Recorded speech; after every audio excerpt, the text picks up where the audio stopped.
నరేంద్రుని పాఠశాలలోని ఉపాధ్యాయులు ఒకరు చీటికి మాటికి విద్యార్థులను కొట్టేవాడు. ఒకరోజు ఆ ఉపాధ్యాయుడు ఒక విద్యార్థిని ఎడాపెడా కొట్టనారంభించాడు. అది చూసి నరేంద్రుడు ఓర్చుకోలేకపోయాడు. కానీ పిల్లవాడైన అతడు ఉపాధ్యాయుని ఏం చేయగలడు? చేతగానితనం కారణంగా అతడి కోపం నవ్వుగా వ్యక్తమైంది. అతడు పగలబడి నవ్వసాగాడు. ఆ నవ్వు చూసి కోపోద్రిక్తుడైన ఉపాధ్యాయుని ఆగ్రహం నరేంద్రునిపై మళ్లింది. అంతే, అతన్ని బాధసాగాడు. ఇకపై నవ్వను అని బలప్రయోగపూర్వకంగా క్షమాపణ చెప్పమని కొట్టసాగాడు. కానీ నరేంద్రుడు ససేమిరా క్షమాపణ చెప్పలేదు. దాంతో ఆగ్రహోదగ్రుడైన ఆ ఉపాధ్యాయుడు నరేంద్రుడి చెవి పుచ్చుకుని మెలిత్రిప్పాడు. చెవి నుండి రక్తం స్రవించసాగింది. అప్పటికి నరేంద్రుడు క్షమాపణ కోరలేదు. ఇక నొప్పి భరించలేకపోయినప్పుడు నరేంద్రుడు బిగ్గరగా, ఆపండి, నన్ను కొట్టడానికి మీరెవ్వరు? ఇక నన్ను తాకితే అప్పుడు మీ సంగతి తెలుస్తుంది అని అరిచాడు. సరిగా అదే సమయంలో పాఠశాల నిర్వాహకుడైన ఈశ్వరచంద్ర విద్యాసాగర్ అక్కడికి రావడం తటస్థించింది. నరేంద్రుడు ఏడుస్తూ జరిగినదంతా ఆయనకు చెప్పుకున్నాడు. ఆ తరువాత తన పుస్తకాలు తీసుకుని ఇక ఈ బడికే రాను అంటూ బయటికి వెళ్ళిపోసాగాడు. అప్పుడు విద్యాసాగర్ అతన్ని తన గదిలోకి తీసుకెళ్లి సముదాయించి పంపించాడు. అదే సమయంలో అతడు ఆ ఉపాధ్యాయుడితో, నువ్వు మనిషివి అనుకున్నాను, కానీ మృగంలా ప్రవర్తిస్తున్నావు అంటూ గట్టిగా చీవాట్లు పెట్టాడు. ఆ తరువాత బడిలో ఇలాంటి సంఘటనలు జరగకుండా గట్టి చర్యలు తీసుకున్నారు.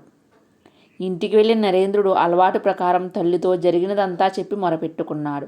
పరిపరి విధాలా అతన్ని సముదాయించి ఇకపై ఆ బడికి పోవద్దంది భువనేశ్వరి. అయినప్పటికీ నరేంద్రుడు తనకు జరిగింది అంతగా పట్టించుకోకుండా ఎప్పటిలా బడికి వెళ్ళాడు.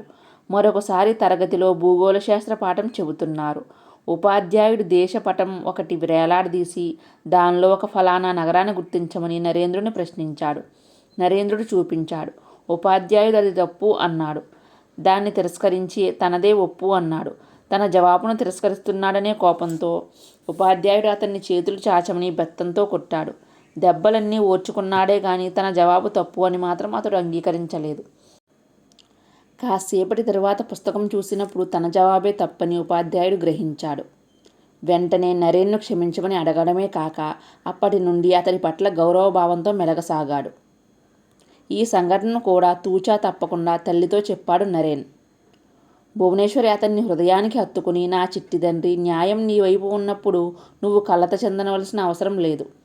న్యాయమార్గం కొన్ని విషయాల్లో దుర్గమంగానూ కష్టజనితంగానూ ఉంటుంది.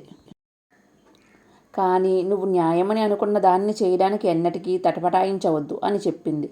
ఈ ఉపదేశం నరేంద్రునికి జీవిత పర్యంతం ఒక గుణపాఠమైంది. ఏ పరిస్థితుల్లోనూ అతడు ఆ గుణపాఠాన్ని విస్మరించింది లేదు. నరేంద్రుని విద్యాభ్యాసంలో అతడి తండ్రి కూడా విశిష్ట పాత్రే వహించాడు. ఎన్నో ప్రతికూల పరిస్థితుల మధ్య తాను పురోభివృద్ధి చెందడమే కాకుండా తన చుట్టూ ఉన్న పలువురి జీవితాలు కూడా ఆయన పెంపొందింపజేస్తూ వచ్చాడు. తన పిల్లల మీద కూడా ఆయన చెరిగిపోలేని ప్రభావాన్ని చూపించాడనడం నిర్వివాదాంశం. ఆత్మగౌరవం ఉండాలి, కానీ అదే సమయంలో వినమ్రతాభావం కూడా అందుకు జతచేరి ఉండాలని ఆయన ఆశించేవాడు.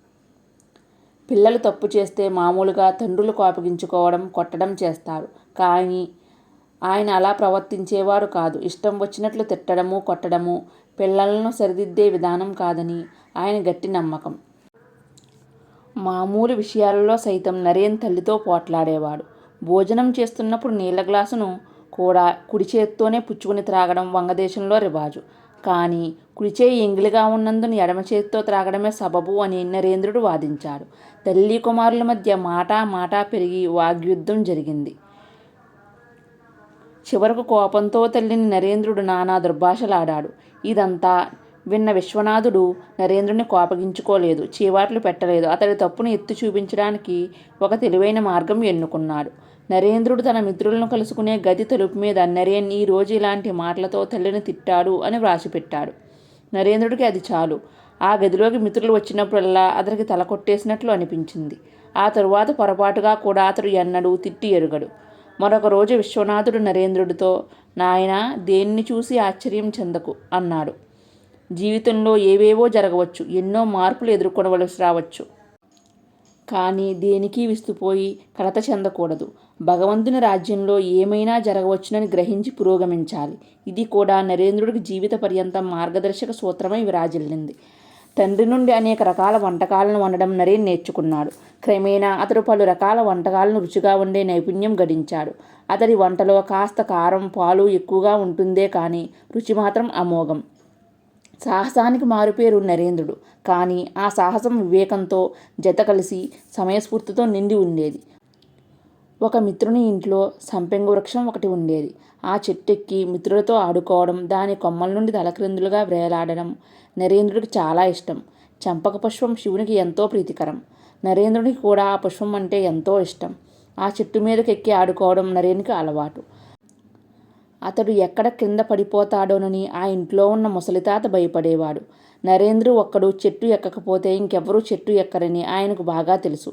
అతన్ని దారిలోకి ఎలా తీసుకురావాలి? అతన్ని చేరబిలిచి, నాయనా, ఆ చెట్టుపైకి ఎక్కకు అన్నాడు. ఎందుకు అని ఎదురు ప్రశ్న వేశాడు నరేంద్రుడు. అతడికి ఏం కారణం చెప్పాలి? భయపెడదామనుకుని ఆ వృద్ధుడు, బాబూ, ఆ చెట్టు మీద ఒక భూతం ఉంది. రాత్రిళ్ళు అది తెల్లని వస్త్రాలు ధరించిపోతున్నప్పుడు చూడ్డానికి ఎంత భయంగా ఉంటుందో తెలుసా? చెట్టు మీదకి ఎక్కేవాణ్ణి అది గొంతు నిలిపి చంపేస్తుంది అన్నాడు. ఆ తాత చెప్పిన మాటలన్నీ నరేంద్రుడు వినయంగా విన్నాడు. అతన్ని మోసపుచ్చానని మనస్సులో సంతోషించి ఆ తాత వెళ్ళిపోయాడు. తాత అటు వెళ్ళిపోగానే గబగబా చెట్టెక్కి నరేంద్రుడు యథాప్రకారం తలక్రిందులుగా వేలాడసాగాడు. ఆ తాత మాటలకు భయపడ్డ ఒక స్నేహితుడు నరేంద్రుడితో, ఇప్పుడే కదా తాత చెప్పాడు, చప్పున క్రిందికి దిగు, లేకుంటే ఆ భూతం నిన్ను పట్టుకుని చంపేస్తుంది అన్నాడు భయాందోళనతో. నరేంద్రుడు పకాలను నవ్వాడు. తరువాత కళ్ళు చిట్లించి, మూర్ఖుడా, ఎవరో ఏదో కట్టుకథ చెబితే నమ్ముతావా? ఆ తాత చెప్పింది నిజమే అయి ఉంటే ఎప్పుడో నా గొంతు నులిమి వేయబడి ఉండేది కదా అన్నాడు స్నేహితుడితో. ఆ స్నేహితుడి తండ్రికి నరేంద్రుడంటే ఎంతో అభిమానం. అతడు భవిష్యత్తులో ఘనకార్యాలు సాధిస్తాడని ఆయనకు గట్టి నమ్మకం. అలవాటు ప్రకారం ఒకరోజు నరేంద్రుడు చెట్టు మీద తలకిందులుగా వేలాడుతుండడం చూశాడు ఆయన. వెంటనే అతన్ని పిలిచి, నువ్వు ప్రొద్దస్తమానం ఇలా ఆటలాడుతూ తిరగడంలోనే గడిపేస్తావా, లేకపోతే చదువు, సంధ్య ఉన్నాయా అని అడిగాడు. అందుకు నరేంద్రుడు, నేను చదువుకుంటాను, ఆడుకుంటాను, రెండూ చేస్తాను అని జవాబిచ్చాడు. అతన్ని పరీక్షించే ఉద్దేశంతో భూగోళం, గణితం మొదలైన పాఠాల నుండి కొన్ని ప్రశ్నలు అడిగాడు ఆయన. పద్యాలు ఒప్పగించమని అడిగాడు. ఆ ప్రశ్నలన్నింటికీ నరేంద్రుడు తడుముకోకుండా జవాబులు చెప్పి ఆయనను సంభ్రమాశ్చర్యాల్లో ముంచెత్తాడు. అప్పుడు ఆయన నరేంద్రుడిని మనసారా ఆశీర్వదించి, అవును, నీ తండ్రి లాహోర్లో కదా ఉంటున్నారు, ఇక్కడ నీకెవరు పాఠాలు నేర్పిస్తున్నారు అని అడిగాడు. మా అమ్మ అన్నాడు నరేంద్రుడు. నాయనా, నువ్వు మహోన్నత వ్యక్తిగా వర్ధిల్లుతావు, నా ఆశీస్సులు ఎల్లప్పుడూ నీకు ఉంటాయి అంటూ ఆయన దీవించాడు. నరేంద్రుని తండ్రి ప్రఖ్యాత న్యాయవాది కావడం వల్ల వ్యాజ్యం విషయంగా అనేకులు వారి ఇంటికి వచ్చిపోతూ ఉండేవారు. వారిలో విభిన్న కులాలకు చెందిన వారు ఉండేవారు. నాటి కుల పట్టింపులకు తగ్గట్లు విభిన్న కులాల వారికి వేర్వేరు హుక్కాలు విశ్వనాథుడు అమర్చి ఉంచేవాడు. ఈ కులం విషయం నరేంద్రుడికి ఎంతమాత్రం అంతుబట్టేది కాదు. ఒక కులం వారి హుక్కాతో మరొక కులం వారు పొగ త్రాగితే ఏమవుతుంది? ఇంటికప్పు కూలిపోతుందా? ప్రాణాలు పోతాయా? ఏమవుతుంది? ఇందుకు జవాబుకై అతడు తపన చెందాడు. ఒకరోజు స్వయంగా తనే చేసి చూడాలని అతడు నిశ్చయించాడు. ఎవరూ లేని సమయంలో తిన్నగా ఆ గదిలోకి వెళ్ళాడు. ప్రతి హుక్కా నుండి ఒకసారి పొగ తాగి చూశాడు. ఏమీ జరగలేదు. తను చనిపోలేదు. మరెందుకు కుల వివక్షలు అని అతని మనసు ప్రశ్నించింది. అదే సమయంలో విశ్వనాథుడు అక్కడకు వచ్చాడు. నరేంద్ర, ఇక్కడ ఏం చేస్తున్నావు అని అడిగాడు. అందుకు అతడు, ఏం లేదు నాన్న, కుల పట్టింపులను అతిక్రమిస్తే ఏం జరుగుతుందో చూశాను, కానీ ఏమీ జరగలేదు అని జవాబు ఇచ్చాడు. నోరారా నవ్వి కుమారుణ్ణి తదేకంగా చూసి విశ్వనాథుడు అక్కడి నుండి వెళ్ళిపోయాడు. కులపట్టింపుల పేరిట ఏర్పడ్డ మూఢనమ్మకాలను అతడు నిరసించాడు. విశ్వనాథ్ కక్షిదారైన ఒక మహమ్మదీయుని నరేంద్రుడు మామ అంటూ సంబోధిస్తూ ఆయనతో చనువుగా మెలగేవాడు. ఆ పెద్ద మనిషి ఇచ్చే తీపి భక్ష్యాలను తినేవాడు. ఇతరులు అది చూసి ఆశ్చర్యపోయేవారు. కానీ తండ్రి మాత్రం కుమారుని ఆ చేష్టను చూసి నవ్వుకుంటూ వెళ్ళిపోయాడు. కష్టాల్లో ఉన్నవారికి ఉపకారం చేయడం చిన్నతనంలోనే నరేంద్రుడికి సహజ నైజంగా అబ్బింది. అవసరమైనప్పుడు తన ప్రాణాలను సైతం తెగించి ఇతరులకు సాయం చేసేవాడు. అప్పుడు నరేంద్రుడి వయసు 6 ఏళ్ళు.